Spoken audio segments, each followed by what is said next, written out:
नमस्कार। रात्रि के 8 बज चुके हैं। मैं संजीव चतुर्वेदी न्यूज बुलेटिन लेकर आपके सामने प्रस्तुत हूं। आज हम बात करेंगे विनेश फोगाट के डिस्क्वालीफाई हो जाने के कारण भारतीय राजनीतिक क्या क्या बोल रहे हैं इसके ऊपर। इसके बाद हम एक और विषय को लेकर चर्चा करेंगे जो जुड़ा हुआ है सुप्रीम कोर्ट के द्वारा ये आदेश दिए गए हैं, ये फैसला सुनाया गया है कि आरक्षण में वर्गीकरण की बहुत ज्यादा आवश्यकता है, जिससे वो वर्ग जिसको आरक्षण प्राप्त नहीं हुआ है उसको आरक्षण प्राप्त हो। इसके विरोध में बहुत सारी पार्टियां लामबंद होकर 21 अगस्त को भारत बंद का आह्वान कर रही हैं, जिसके ऊपर भी हम चर्चा करेंगे कि इस भारत बंद का क्या असर होगा और सरकार इसके लिए क्या क्या इंतजाम करेगी। लेकिन सबसे पहले बात करते हैं आज के दिन भर के समाचारों के ऊपर। 18 महीने के महंगाई भत्ते से जुड़े एरियर का पैसा नहीं देगी सरकार।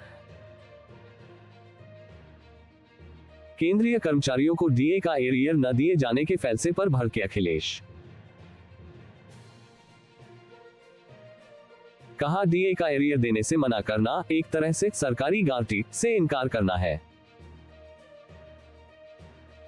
भारत का बड़ा फैसला, बांग्लादेश से उच्चायोग कॉन्सुलेट के गैर आवश्यक कर्मचारियों को वापस बुलाया। ढाका के लिए आज उड़ान भरेंगी एयर इंडिया, विस्तारा और इंडिगो। बांग्लादेश में फंसे लोगों की होगी वापसी। बांग्लादेश में हिंदुओं पर हमले हुए, घरों धार्मिक स्थलों में की गई आगजनी, खुद जमाते इस्लामी ने कबूला। मंदिर तोड़े जा रहे, निशाने पर हिंदू, एकजुट होकर लड़ना होगा। बांग्लादेश के हालात पर बोले सीएम योगी। यूपीएससी सिलेक्शन रद्द करने के खिलाफ दिल्ली हाई कोर्ट पहुंची पूजा खेड़कर, सुनवाई जारी। जो बांग्लादेश में हो रहा वह भारत में भी हो सकता है, सलमान खुर्शीद के बयान पर घमासान। लोकसभा में भी गूंजा विनेश फोगाट को अयोग्य करने का मुद्दा, खेल मंत्री ने दिया जवाब। मुख्तार अंसारी का शार्प शूटर पंकज यादव मुठभेड़ में ढेर, यूपीएसटीएफ को बड़ी सफलता। हमास के नए प्रमुख सिनवर को भी जल्द खत्म करेंगे, इस्राएल के विदेश मंत्री ने दी खुली चेतावनी। यूरोप तक पहुंचा बांग्लादेश में हिंदुओं के खिलाफ हिंसा का मुद्दा, नीदरलैंड के नेता बोले ये भयानक। श्रीलंका ने जीता टॉस, पहले किया बल्लेबाजी का फैसला, रियान पराग को मिला डेब्यू का मौका। प्रतिनिधिमंडल से मिले सीएम योगी, बोले पीड़िता व उसके परिवार की सुरक्षा हमारी प्राथमिकता। प्रयागराज में गंगा यमुना उफान पर, करेली के कई मोहल्ले जलमग्न, राहत और बचाव में जुटी फोर्स। 50 के बजाय 5 जांच में पता लगेगा रोग, एम्स तैयार कर रहा एआई आधारित एल्गोरिदम, इलाज में होगी सहूलियत। एमसीडी ने शुरू की वार्ड समितियों के चुनाव की तैयारी, सुप्रीम कोर्ट के आदेश के बाद एक्शन में नगर निगम। मंदाकिनी नदी का तीखा ढलान और तेज बहाव, केदारनाथ क्षेत्र में भू कटाव का बन रहा कारण। बिहार पुलिस एग्जाम, सिपाही भर्ती परीक्षा में आंसर सीट बेचने का खेल, 70,000 रुपया कीमत। यूपी के सीनियर आईएएस देवेश चतुर्वेदी को केंद्र में अहम जिम्मेदारी। डेल में बड़ी छंटनी का ऐलान, कई बड़े अधिकारी नपे, निकाले जाएंगे 12,000 से ज्यादा कर्मचारी। Amazon India head Manish Tiwari ने दिया इस्तीफा। टमाटर की महंगाई का असर, जुलाई में 11% महंगी हुई वेज थाली, नॉन वेज थाली भी 6% महंगी। शानदार तेजी के बाद भारतीय बाजार डाउन, दिन के हाई से सेंसेक्स 1100 और निफ्टी 300 अंक गिरकर हुआ बंद। डॉलर के मुकाबले रुपये में ऐतिहासिक गिरावट, 84 के तक जाने के आसार, और बढ़ेगी महंगाई। हर संभव सहायता की, पर्सनल स्टाफ भी नियुक्त किए गए। विनेश फोगाट मामले में संसद में बोले खेल मंत्री। ट्रंप के मर्डर की ईरानी पाकिस्तानी साजिश, सुलेमानी का बदला लेने के लिए दी थी $5000 की सुपारी। पुतिन को बड़ी कामयाबी, यूक्रेन की 420 किलोमीटर जमीन रूस की। श्रीलंका ने भारत को दूसरे वनडे मुकाबले में 32 रनों से हरा दिया है। पहले बल्लेबाजी करते हुए श्रीलंका ने 50 ओवरों में 240 रन बनाए।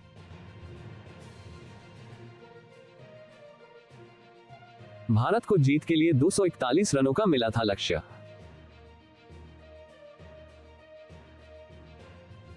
लक्ष्य का पीछा करने उतरी भारतीय टीम 208 रनों पर ऑल आउट। आपने आज के दिन भर के समाचार देखे। अब हम चलते हैं अपनी पहली रिपोर्ट, जिसमें हम कुछ आपको वीडियोस दिखाएंगे। उसके बाद हम विनेश फोगट के डिस्क्वालीफाई होने के ऊपर चर्चा करेंगे। जाने से पहले विनेश ने खुद आशंका जाहिर करी थी। उसने कहा था कि कहीं मेरे खिलाफ कोई कॉन्स्पिरेसी ना हो, मेरे खिलाफ साजिश ना हो। हमें भूलना नहीं चाहिए, ये वही विनेश है जिसने कि बहुत बड़े यौन शोषण के लिए भारतीय जनता पार्टी के नेता ब्रजभूषण शरण सिंह के खिलाफ आवाज उठाई थी। ये वही बहादुर विनेश है जो जंतर मंतर पे बैठी थी हमारी बेटियों को, हमारे रेसलर्स को न्याय दिलाने के लिए। और तब किस तरह से मोदी जी ने और मोदी जी की सरकार ने रेसलर्स को वहां से खदेड़ा था, उनको कोई सपोर्ट नहीं दिया था, ब्रजभूषण शरण सिंह को पार्टी से नहीं निकाला था। ये वही विनेश है। उसने आशंका जाहिर करी थी कि कहीं ऐसा ना हो कि मेरे कोच, उसके सारे जो कोच हैं, सारी जो सपोर्ट टीम है, वो सब ब्रजभूषण शरण सिंह के द्वारा सेलेक्ट किए हुए लोग हैं। विनेश ने खुद अपने शब्दों में कहा था कि कहीं ऐसा ना हो कि मेरे पानी में कोई कुछ मिला के मुझे पिला दे, कोई ऐसा पदार्थ मिला दे कि डोपिंग टेस्ट में मैं फेल हो जाऊं। तो इस सब की तहकीकात होनी चाहिए, पहली बात तो। और दूसरी बात, हमें इसको एक्सेप्ट नहीं करना चाहिए। जो हमारा पूरा कंटिजेंट वहां पे है, ओलंपिक एसोसिएशन के सामने हमें अपनी दरखास्त डालनी चाहिए, इसको चैलेंज करना चाहिए, हमें हार नहीं माननी चाहिए। ऐसे कैसे हो गया? अब ये तक बोल रहे हैं कि विनेश को सिल्वर मेडल भी नहीं मिलेगा। कहा तो पूरा देश सोच रहा था कि वो गोल्ड मेडल लेके आएगी। सिल्वर मेडल जो उसने जीता है, जो उसका हक है, अब बोल रहे हैं कि सिल्वर मेडल भी नहीं मिलेगा। तो हमारा जो कंटिजेंट वहां गया है, उसको इंटरनेशनल ओलंपिक एसोसिएशन के सामने बोलना चाहिए, इसकी इंक्वायरी होनी चाहिए कि किस तरह से एक छोटे से 100 ग्राम की वजह से हमारी बेटी के साथ ऐसा अन्याय हो रहा है। बिल्कुल बहुत अनफॉर्चुनेट है, क्योंकि विनेश बहुत पास थी गोल्ड के, और हमें लग रहा था कि गोल्ड जीत कर वो आएंगे भारत वापस। और पिछले कुछ दौर जो थे बहुत मुश्किल वाले थे उनके लिए भी, और जो हमने देखे हालात, जिन हालातों से वो गुजरी हैं, और उस तरीके से गुजरना और उसके बाद यहाँ तक पहुँचना, फाइनल नहीं खेल पाना, ये मुझे लगता है कि बहुत ही गुर्दा चाहिए ऐसी चीज़ को पचाने के लिए। और पर मेरे लिए वो विजेता है, वो जीत के अब बहुत करीब थी बट खेल नहीं पा रही है फाइनल। ये इट्स अनफॉर्चुनेट, पर मैं तो यही उम्मीद कर रहा था कि गोल्ड जिस दिन वो लेके आए उनको मिलने जाएं, और उम्मीद तो यही करते हैं कि जिस दिन आएंगे तो मुलाकात तो ज़रूर होगी।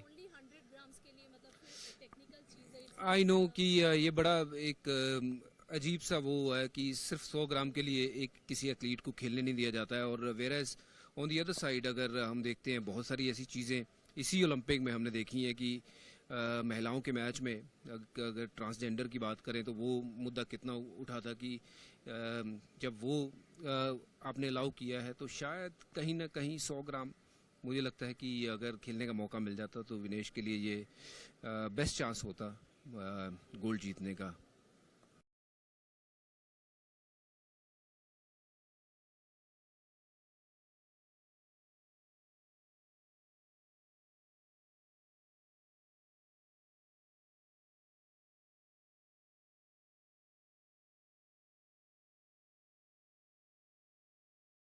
आपने ये तीनों वीडियो देखे, इससे एक बात तो निश्चित है कि भारत में कोई भी समस्या हो, कहीं पर भी समस्या हो, अगर भारत से रिलेटेड है तो इसमें राजनीति होना लाजमी है।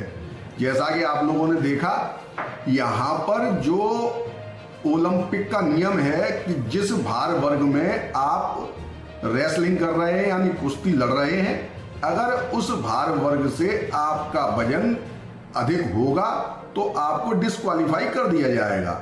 यहां पर बताता चलूं कि जो विनेश फोगाट हैं वो 50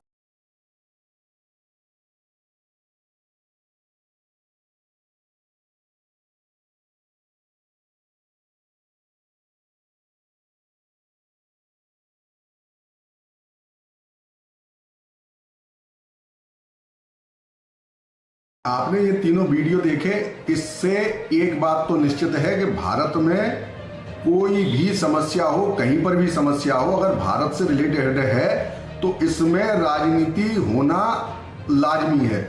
जैसा कि आप लोगों ने देखा, यहाँ पर जो ओलंपिक का नियम है कि जिस भार वर्ग में आप रेसलिंग कर रहे हैं यानी कुश्ती लड़ रहे हैं, अगर उस भार वर्ग से आपका वजन अधिक होगा तो आपको डिस्क्वालीफाई कर दिया जाएगा।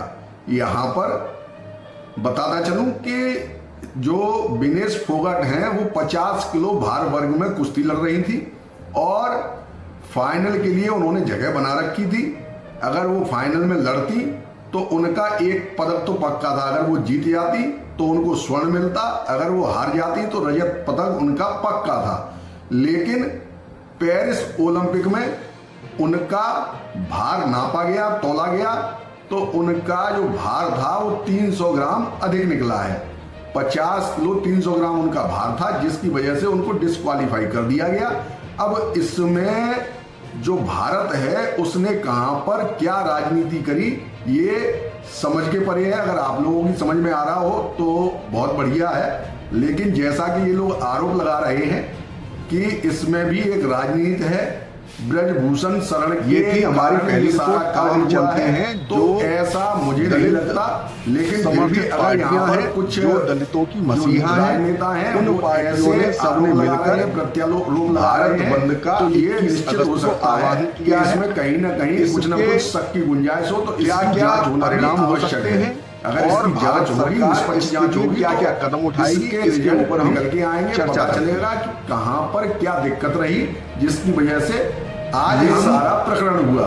इस विषय पर ही बात कर लेते हैं कि समाचारों की चलता को जो पार्टियां आरक्षण से नाखुश हैं, जो अभी फिलहाल में सुप्रीम कोर्ट के द्वारा आरक्षण में वर्गीकरण के लिए जो फैसला आया है उससे नाखुश दिखाई दे रही है, उन्होंने समस्त पार्टियों ने मिलकर दलितों को इसके लिए बोला है कि 21 अगस्त 2024 को भारत बंद किया जाएगा। इस भारत बंद का व्यापक असर हो, इसके लिए सारी पार्टियां लामबंद होती दिखाई दे रही हैं।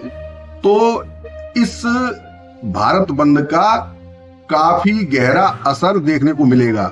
जहां तक सरकार की बात करें तो सरकार बहुत सी जगह पर मुस्तैदी रखेगी, कोई भी अराजक तत्व इसमें दंगा फैलाने की कोशिश न करे। ये जो भारत बंद का आह्वान है ये शांतिपूर्ण ढंग से हो। जो सुप्रीम कोर्ट है उसने ये आदेश दिए हैं, उसने अपना फैसला सुनाया है कि आरक्षण में कुछ ऐसे वर्ग हैं जो लगातार आरक्षण का लाभ लेके एक स्टेटस पा चुके हैं, यानी क्रीमी लेयर को अब आरक्षण के लाभ की आवश्यकता नहीं है। और जीतन राम मांझी जो खुद भी एक दलित पार्टी का प्रतिनिधित्व करते हैं, उन्होंने भी इससे खुशी जताई है। उनका कहना है कि एक ही वर्ग आरक्षण का लाभ क्यों लेता रहे, सबको मिलना चाहिए, बराबर तौर पर मिलना चाहिए। लेकिन मायावती की पार्टी बसपा और चिराग पासवान इस पर खुल के मुखर होते दिखाई दिए। उन्होंने इसकी खुल के खिलाफत की। साथ में चंद्रशेखर आजाद के भी बयान कुछ ऐसे थे कि वो भी इस पूरे प्रकरण में सुप्रीम कोर्ट के नतीजे से नाखुश दिखाई दिए। तो जो भी कार्य है, जो आप ये जो तस्वीर देख रहे हैं, ये पुरानी है। पिछली बार भी सुप्रीम कोर्ट ने ऐसा ही कुछ आदेश दिया था जिस पर जन आंदोलन किया था। सारे दलित मिलकर रोडों पर आ गए थे, जगह जगह जाम लगाया था। तो कुल मिला के ये व्यवस्थाएं हैं जिनको सरकार करने की कोशिश करेगी। किसी भी प्रकार इसमें शांति बनी रहे, दंगे ना हो, इसका सरकार का भरपूर प्रयास रहेगा। आइए चलते हैं हम मुख्य समाचारों की ओर। ये आज के समाचार थे, आज का बुलेटिन था। कल रात्रि 8 बजे फिर आपसे मुलाकात होगी। तब तक के लिए नमस्कार।